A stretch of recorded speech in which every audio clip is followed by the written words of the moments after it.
அனைவருக்கும் வணக்கம். இது உங்கள் அடைக்கல அன்புள்ளங்கள் சேனல். இதுவரை நம்ம சேனலை சப்ஸ்கிரைப் பண்ணாதவங்க சப்ஸ்கிரைப் பண்ணிக்கங்க. நான் போற ஒவ்வொரு வீடியோவும் உடனே உங்களுக்கு நோட்டிஃபை ஆகணும்னா பக்கத்துல உள்ள பெல் ஐகானை கிளிக் பண்ணி ஆல் அப்படிங்கிற சிம்பலை கிளிக் பண்ணுங்க. அப்பதான் நான் போற ஒவ்வொரு வீடியோவும் உடனே உங்களுக்கு நோட்டிஃபை ஆகும். நாம இந்த வீடியோல பார்க்க போறது என்னன்னா சொல்லும் பொருளும் பாகம் 2.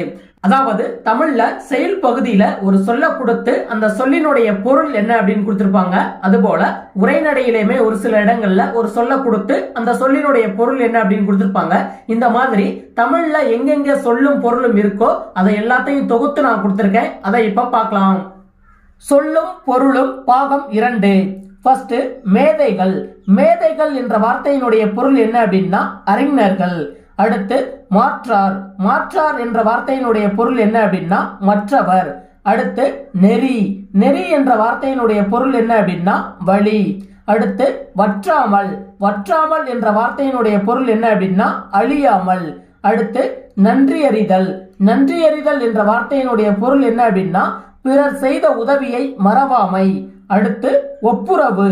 ஒப்புரவு என்ற வார்த்தையினுடைய பொருள் என்ன அப்படின்னா பிறருக்கு உதவி செய்தல். அடுத்து நட்டல். நட்டல் என்ற வார்த்தையினுடைய பொருள் என்ன அப்படின்னா நட்பு கொள்ளுதல். அடுத்து ஆசாரக்கோவை.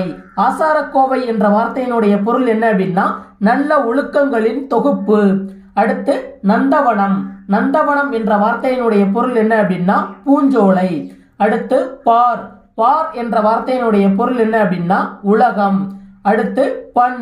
பண் என்ற வார்த்தையினுடைய பொருள் என்ன அப்படின்னா இசை. அடுத்து இளைத்து. இளைத்து என்ற வார்த்தையினுடைய பொருள் என்ன அப்படின்னா செய்து. அடுத்து தாள். தாள் என்ற வார்த்தையினுடைய பொருள் என்ன அப்படின்னா நாக்கு. அடுத்து பொங்கல். பொங்கல் என்ற வார்த்தையினுடைய பொருள் என்ன அப்படின்னா பொங்கி பெருகி வருவது. அடுத்து மாடு. மாடு என்ற வார்த்தையினுடைய பொருள் என்ன அப்படின்னா செல்வம். அடுத்து ரதம்.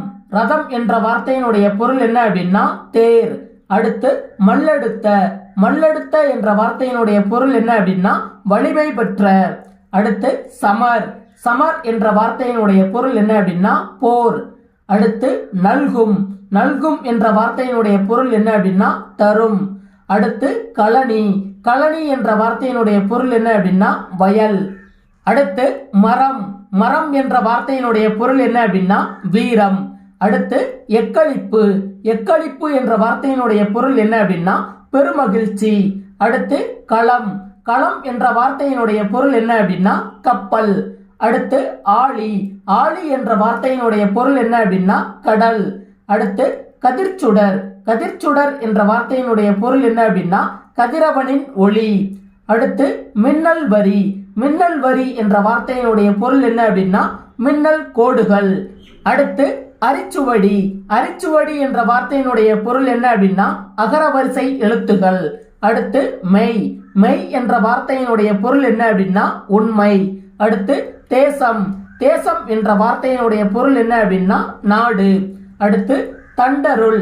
தண்டருள் என்ற வார்த்தையினுடைய பொருள் என்ன அப்படின்னா குளிர்ந்த கருணை.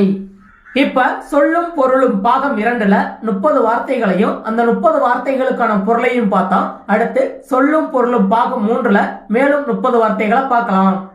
இத்துடன் இந்த வீடியோ நிறைவடைகிறது. இந்த வீடியோ உங்களுக்கு பிடிச்சிருந்தா லைக் பண்ணுங்க, உங்க ஃப்ரெண்ட்ஸுக்கு ஷேர் பண்ணுங்க. வீடியோ பத்தின கருத்துக்களை கமெண்ட் பாக்ஸ்ல கமெண்ட் பண்ணுங்க. மறந்துடாம நம்ம சேனலை சப்ஸ்கிரைப் பண்ணுங்க.